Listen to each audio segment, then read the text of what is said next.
On the night of May 14, 2009, in the small town of Riverton, a 22-year-old student named Emily Hartman left her friend's apartment for a short walk home. It was a route she'd taken dozens of times, a straight 12-minute walk, but this time she would never arrive. At 9:46, she texted her roommate, "Be home in 15. Minutes later, Emily vanished into the night.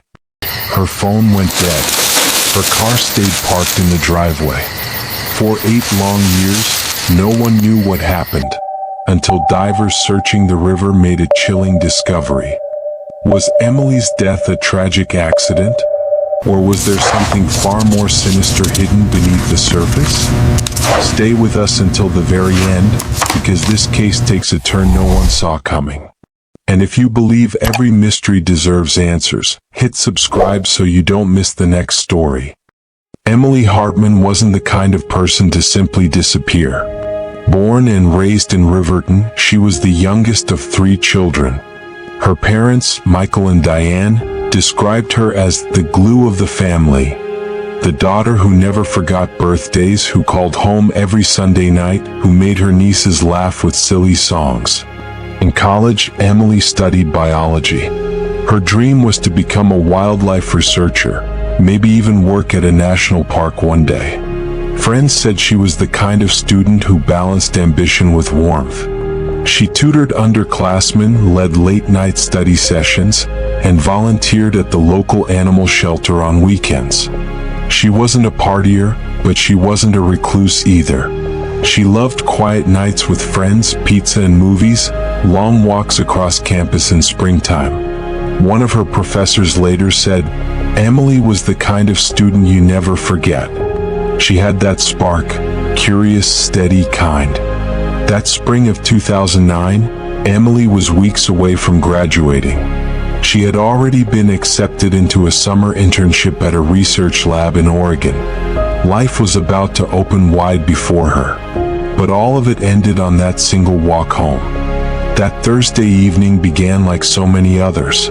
Emily had dinner at her apartment with her roommate, Sarah Klein, then walked a few blocks to her friend Laura Jensen's apartment for a study session. They spread their notebooks across Laura's kitchen table, quizzing each other on genetics flashcards, sipping coffee long after sunset. By 9:30, Emily was yawning. She had an early class the next morning and told Laura she'd better get going. The walk home would take only 12 minutes.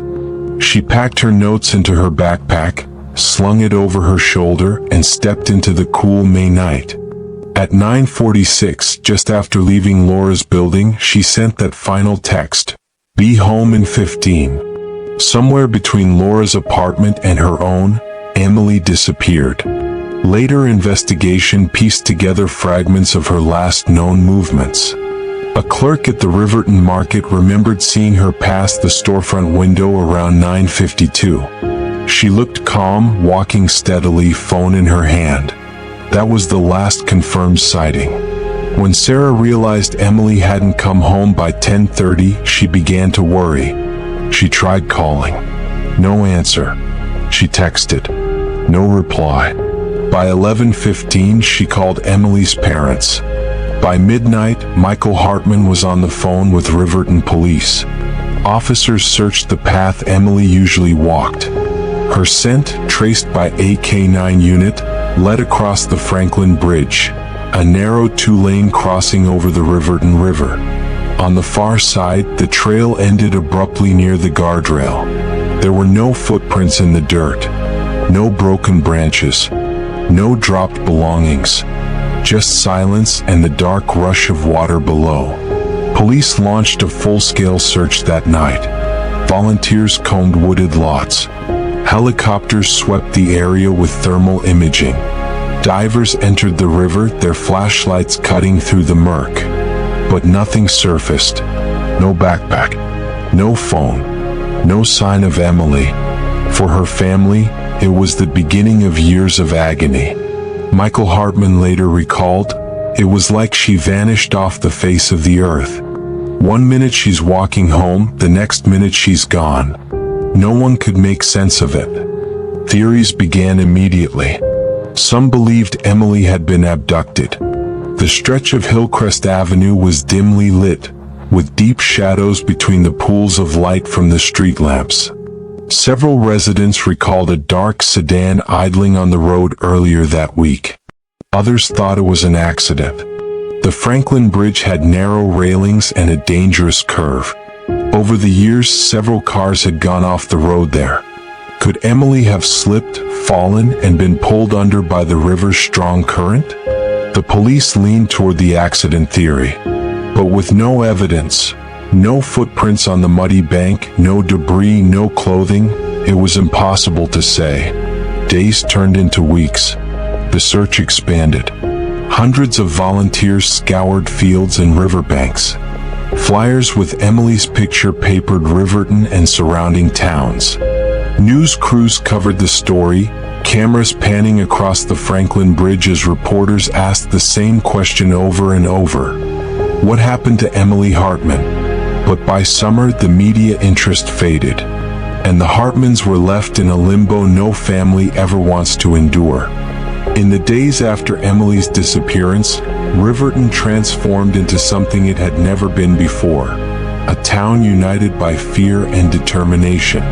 On Friday morning, May 15th, dozens of Emily's classmates skipped their lectures to join the search. By afternoon, nearly 200 volunteers were combing the banks of the Riverton River. Local churches opened their doors to provide food, coffee, and places to rest for searchers.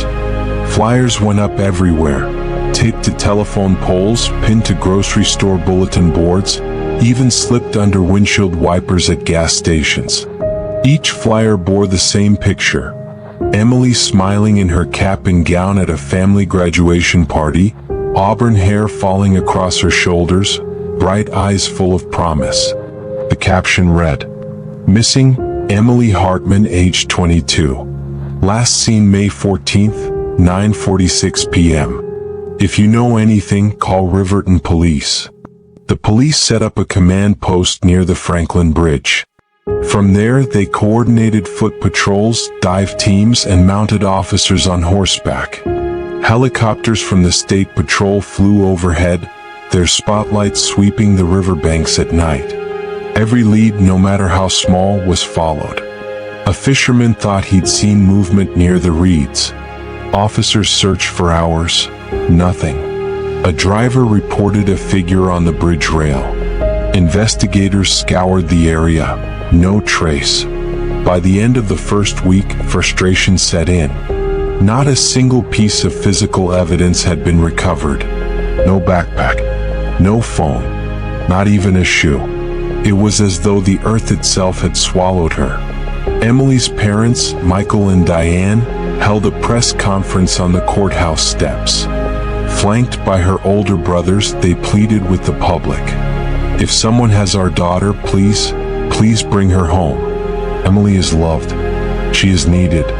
She is our everything. The sight of Diane clutching a framed photograph of Emily as a child brought many in the crowd to tears. News stations broadcast the footage statewide. The story reached national outlets. For a time, Emily's disappearance became one of those haunting mysteries that anchors use to close the nightly news. But Riverton wasn't just watching it on TV. The town was living it. At the Franklin Bridge, a makeshift memorial grew day by day. Flowers, candles, and handwritten notes lined the guardrail where Emily's scent had last been detected. One sign, written in careful marker by a classmate, read, "Come home, Emily. We're waiting." Vigils were held on the courthouse lawn. Hundreds of people, students, teachers, factory workers, retirees, gathered with candles in hand, their faces lit by flickering flames. They prayed. They sang. They vowed not to forget. For Michael Hartman, those vigils were both comforting and torturous. Comforting because they showed how deeply Emily was loved. Torturous because each candle lit was another reminder that she was gone. As weeks turned into months, theories spread through Riverton like wildfire. Some believed Emily had been abducted by someone passing through town, a stranger, an opportunist. Others whispered darker theories, that someone she knew had betrayed her trust. Rumors circulated about a dark sedan spotted near the bridge. More than one resident reported seeing the vehicle over the course of that week. One woman swore she saw it parked by the bridge the very night Emily disappeared. Police investigated, but no plate number, no driver, and no hard evidence ever surfaced. Meanwhile, divers returned to the river again and again. The Riverton River was deep, muddy, and deceptively strong. Search teams brought sonar equipment, cadaver dogs, and even dredging gear. But every search came up empty. The river kept its secrets. For Emily's friends, life shifted into a surreal blur. Finals week came and went. Commencement arrived, and with it, a hollow celebration. Sarah Klein, Emily's roommate, walked across the graduation stage with Emily's name pinned to her gown. When it was read aloud, the crowd rose to their feet in a standing ovation. Michael and Diane wept in the bleachers. Emily's diploma, awarded posthumously, was mailed to her parents' home that summer. It arrived in a stiff white envelope, cold and bureaucratic, a piece of paper meant to represent the future their daughter never got to live. By the one-year anniversary of her disappearance, the case had gone cold. The vigils continued. The flyers faded. But there was still no sign of Emily. For Riverton, her absence became part of the landscape, like the empty chair at Sunday dinner, or the unanswered text on a phone that would never ring again. For her family, it was worse than grief. It was an endless, gnawing uncertainty. Not knowing, Diane said quietly in an interview, that's the hardest part. If she's alive, we need to find her. If she's gone, we just need to bring her home. By the summer of 2004, Riverton had grown restless. The search for Emily Hartman had yielded no answers, and with each passing month, the question echoed louder. What really happened that night on the Franklin Bridge? The earliest theory to take root was the most straightforward. Emily had been abducted by a stranger. After all, the Franklin Bridge wasn't just a quiet local spot. It connected Riverton to Highway 39, a major trucking route that saw constant traffic from out-of-towners. A long-haul driver, a passerby, maybe even a drifter, could have spotted Emily walking home and seen an opportunity. Local police received tips from across the state. A diner waitress swore she saw a young woman matching Emily's description traveling with a man in a truck stop outside Kansas City. Another caller claimed to have seen her in a Greyhound station in St. Louis. Investigators chased each lead, often driving hours only to find nothing. The sightings were unconfirmed, perhaps fueled more by hope than reality. Still, the stranger theory held weight. It explained why Emily vanished without a trace. No one local to Riverton. No messy connections. Just random tragic chance. But not everyone believed it. Whispers about the dark sedan grew louder. Multiple Riverton residents remembered seeing a black four-door car parked near the Franklin Bridge in the days leading up to Emily's disappearance. One witness, a retired factory worker named Howard Graves, told police he saw the car late at night, idling with its headlights off. Another witness described the driver, male, mid-40s, clean-shaven with a baseball cap pulled low. But no one got a license plate. No one saw the car leave. Was the dark sedan a coincidence? Or was it the key to unraveling the entire mystery? Police issued a statewide alert, asking for information on any similar vehicles. They even cross-checked records of black sedans registered in Millbrook County. But nothing matched. The car, like Emily, had vanished. Then came the darker theories, the ones people whispered in grocery store aisles and over backyard fences. What if Emily hadn't been taken by a stranger at all? What if the danger had been closer to home? Some pointed fingers at Sarah Klein, Emily's best friend and roommate. After all, Sarah had been the last person to see her alive. She admitted to arguing with Emily the week before about rent money and study schedules. But Sarah had an airtight alibi. She'd been on a call with her mother when Emily left. Phone records confirmed it. She cooperated fully with police, even handing over her laptop and journals. Investigators eventually cleared her. Still, in a town desperate for answers, suspicion lingered. Others looked at Emily's on-again, off-again boyfriend, Daniel Reed. Daniel was a graduate student in mechanical engineering. He was brilliant, ambitious, and, some said, controlling.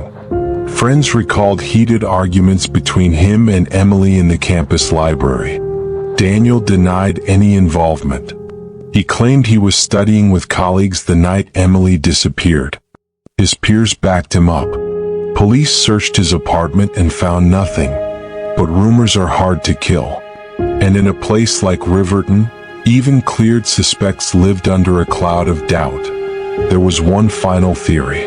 A group of Emily's classmates believed she had uncovered something she wasn't supposed to know. Emily was a journalism minor, always digging, always asking questions. In the weeks before her disappearance, she'd been working on a paper about corruption in small-town law enforcement. Some of her notes referenced missing funds from Riverton's civic budget, names of county officials, and a cryptic phrase, "They're watching." Had Emily stumbled onto a secret bigger than herself? And if so, did someone silence her? The idea seemed far-fetched, but it spread quickly. In a town full of unanswered questions, conspiracy offered a dangerous kind of comfort. By the end of 2004, Riverton wasn't just grieving, it was divided. Neighbors eyed each other with suspicion. Parents warned their daughters never to walk alone. Every unfamiliar car sparked fear. And through it all, the Hartman family waited. Each night, Diane set a place for Emily at the dinner table. Each morning, Michael checked the phone for missed calls. Theories swirled like smoke.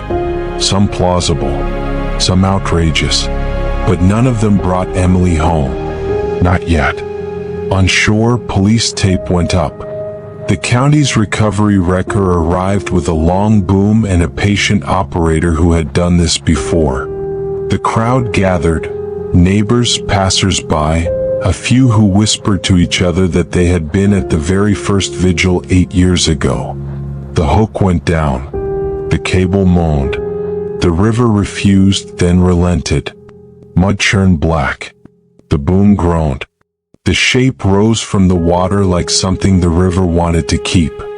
Years slipped by like pages torn from a calendar. Birthdays came and went. Holidays felt quieter. Riverton learned to live with the ache of a question that would not answer itself. For Michael and Diane Hartman, life narrowed to routines that kept the grief from overflowing. Diane kept Emily's room as it was. The corkboard with class schedules, the stack of biology notes on the desk, the lamp left angled toward the window as if guiding someone home. Michael mowed the lawn every Saturday at 9, the same hour he used to help Emily move boxes in and out of dorms each fall. They waited. They hoped. They dreamed the same impossible dream, that the door would open and Emily would be standing there, older, thinner, but alive. It never happened. Every year on May 14th, Riverton holds a candlelight vigil by the Franklin Bridge. Hundreds gathered, and the wind off the water made the candles tremble. Some years the river lay flat and black as stone. Others, it moved with a restless urgency as if it knew a secret and could not keep it. By the 7th year, the vigils were smaller. Fewer cameras, fewer reporters, even fewer words. But in 2017, something changed. That spring, a volunteer dive group called Midwest Recovery Divers came to Riverton to train on river currents and sonar mapping. They were weekend heroes. Mechanics, teachers, veterans, people who spent their free time searching for the missing who had been claimed by water. They worked closely with families, and they brought a particular gift Riverton had long needed: patience measured in miles of riverbed and hours of silent scanning. On a gray Saturday morning in late April, the team trailered a small aluminum boat to the public launch just north of the Franklin Bridge. The current was steady but manageable. Silt hung in the water. Visibility was poor, typical for the Riverton River. The divers didn't mind. They had something better than eyesight: side-scan sonar. The boat idled downstream. The sonar unit pinged, soft, methodical, painting the riverbed in monochrome stripes on a small screen at the helm. Tree trunks appeared as ghostly silhouettes. Old shopping carts gleamed like artifacts from a sunken city. Here and there, rocks made bright, clean shapes with sharp shadows. An hour passed, then another. At 11:42 a.m., the screen showed something different. Not driftwood, not rock. A shape, rectangular with rounded edges, lying at a tilt, half swallowed by sediment. The return was dense, metallic. A shadow tapered behind it like a tail in the current. The pilot circled back, slower this time. The image sharpened. A car. Silence fell in the boat, the kind of silence that lives between one heartbeat and the next. They marked the coordinates and dropped a small buoy. The current tugged at the line and then settled. Two divers geared up. Masks on. Regulators checked. Gloves tightened. They rolled backward into the dark. Under the surface, the river turned to night. Beams of light cut 5 feet, then 3, then sometimes only the length of a hand. Silt drifted like ash in a snow globe. The divers moved slowly, hands out, sweeping for the contours the sonar promised. And then, there it was. Cold metal under gloved fingers. A roof slick with algae. A windshield collapsed inward, cradling river mud. Weeds threaded through the open driver's window like green ribbons. The divers floated, still as prayer. One reached for a slate, wrote a single word, and showed it to his partner. Sedan. They followed the frame down to the license plate bracket. Silt obscured the numbers. A gentle brush. More brush. Letters emerged, uncertain but there. They tied a line and surfaced. Each surfaced with a gasp of trapped air and history. A silver sedan, roof dented, windows blown, moss clinging to every seam. The towman steadied it as water poured from the doors in great coughing sheets. A wheel spun once, slow as a clock's last tick, and stilled. Officers approached. Cameras clicked. Someone cried out and covered her mouth as if the sound itself could be put back. The VIN plate was corroded but legible. An officer copied the numbers, called them in, and listened. He didn't nod. He didn't shake his head. He just closed his eyes for a moment, the way people do when the past finally catches up. The car was registered to Emily Hartman. A hush fell. Even the river seemed to be quiet, as if listening for the name to be spoken again. The vehicle was transported to a secure facility. Evidence technicians moved with the measured care of surgeons. Photographs at every angle, measurements, catalog numbers. Mud was scooped, screened, labeled. Every object, even a single thread, was treated like a message. Inside the sedan they found human remains. No one said the name out loud in that room. They didn't have to.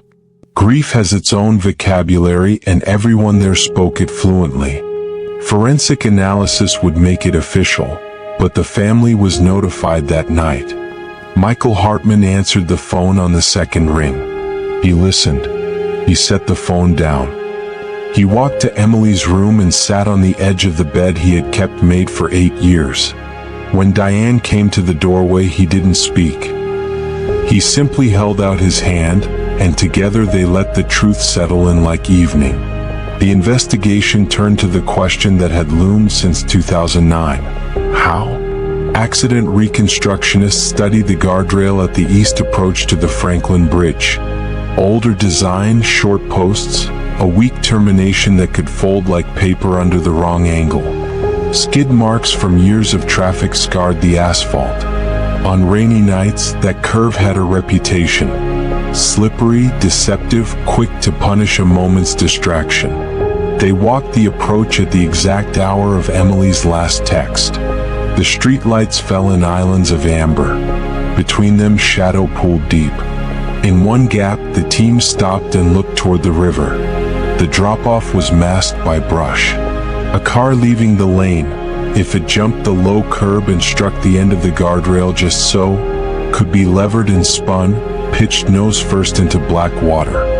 If that happened, the current would carry the car downstream, dragging it along the riverbed until it found a pocket to rest. The sonar map from Recovery Day matched the line of flow. It wasn't proof in a courtroom sense, but it was a story the river could have told if it had a voice.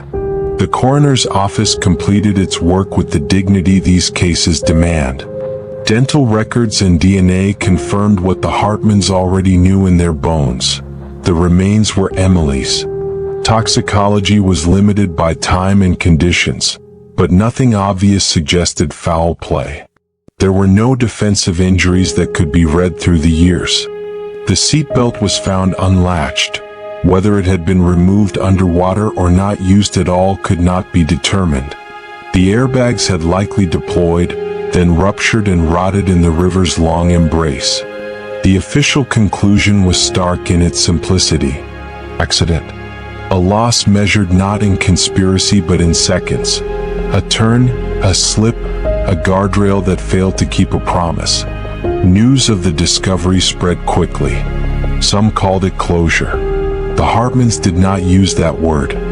"We have answers," Michael said quietly at a press conference, his voice carrying over the microphones and across the courthouse steps where he had once begged for any lead at all. "We are grateful. But closure, I don't know what that means. We loved our daughter. We still do. We'll take her home." Diane stood beside him, holding the framed photograph she had held so many times before. This time the picture looked different, surrounded by a town that breathed a little easier and a little heavier all at once. Still, questions whispered at the edges. Why had earlier searches failed? The divers' logs from 2009 showed sweeps near the bridge, but water is a moving archive. Silt can bury. Currents can shift. A vehicle can settle deeper with each season until even experienced teams skim over it without a telltale ping. And why that night?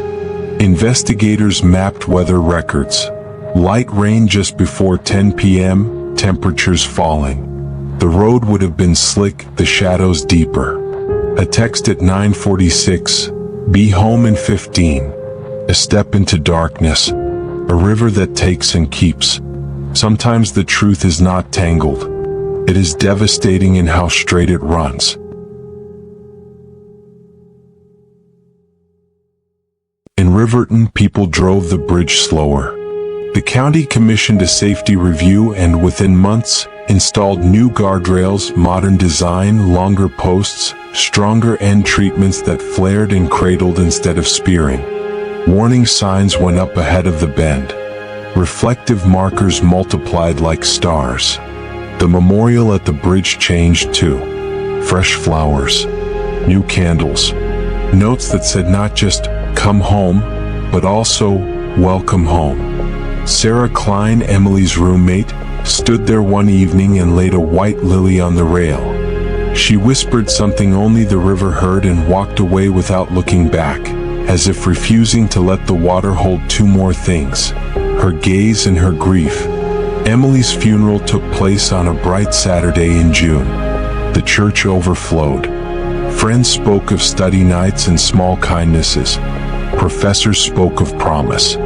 A volunteer from the animal shelter told a story about how Emily had once sat for hours with a skittish dog until it stopped shaking. Michael read a letter he had written to his daughter. Diane folded her hands and looked at the light falling through stained glass, colors deepening and shifting across the pews like water. At the graveside, the town stood in a circle that felt both enormous and unbearably small. When the final prayer ended, no one rushed to cars. People stayed quietly, as if the act of leaving would make the ending too real. In the weeks that followed, the dive team returned to visit the Hartmans. They were not heroes in their own telling, only helpers who happened to be there when the river gave up its secret. They brought a framed sonar image of the first pass over the car. The screen's green and black landscape looked almost abstract, but to Michael and Diane it was a map back to their daughter. They hung it in the hallway next to a photo of Emily at 5 years old, grinning with a gap in her teeth, holding a jar with a firefly inside. The two pictures made an odd pair, one all mystery and shadow, the other all light. Between them lay the story of a family that kept a candle burning for 8 years. Riverton never forgot. The town council established a small scholarship in Emily's name for students pursuing biology. Each May 14th, the campus bell tolled once at 9:46 p.m., a quiet note in honor of a message sent and a promise kept as far as it could be.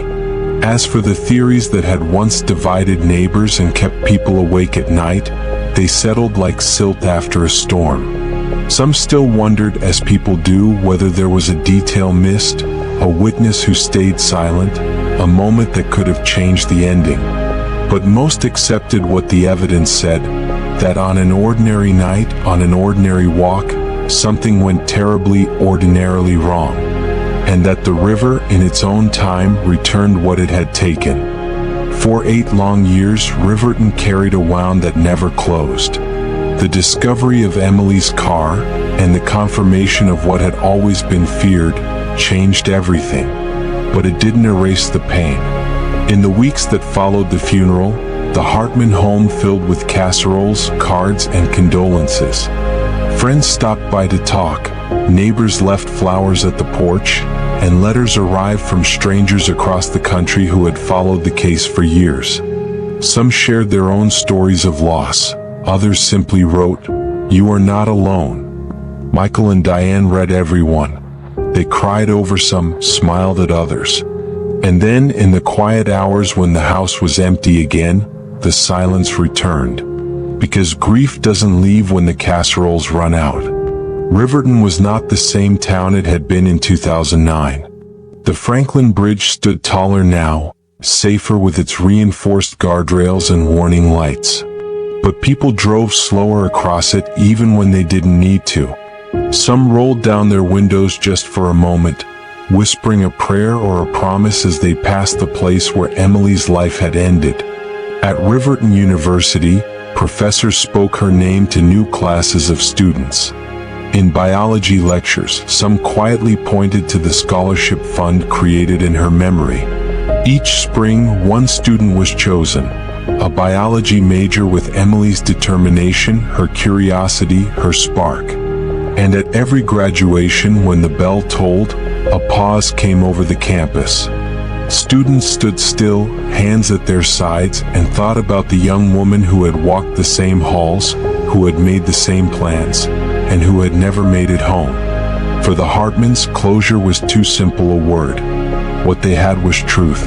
What they had was finality. Michael often said it felt like carrying 2 stones. One was heavy with grief, knowing Emily was gone.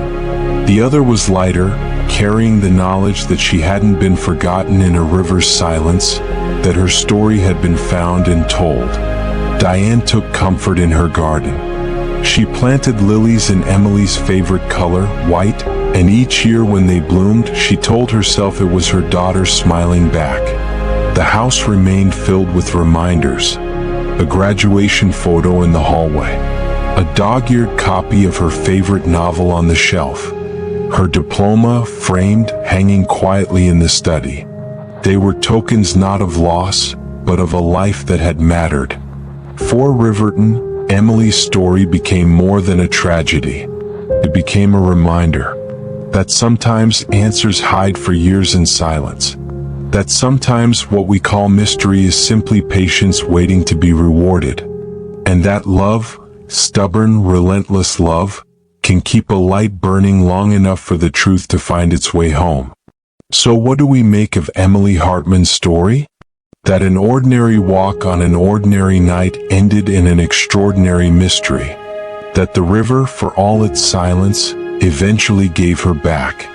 And that a family's promise, "We will never stop searching," became stronger than the shadows of doubt, fear, and time. In the end, Emily Hartman is remembered not just for the way her life ended, but for the way it continues to inspire those who knew her and those who only know her story. What do you think? Was Emily's fate a tragic accident of time and circumstance, or does the silence of 8 years still leave room for unanswered questions? Share your thoughts below, and if you believe stories like this deserve to be told, don't forget to like this video, subscribe, and turn on notifications. Because here, every story matters, and every mystery deserves a voice.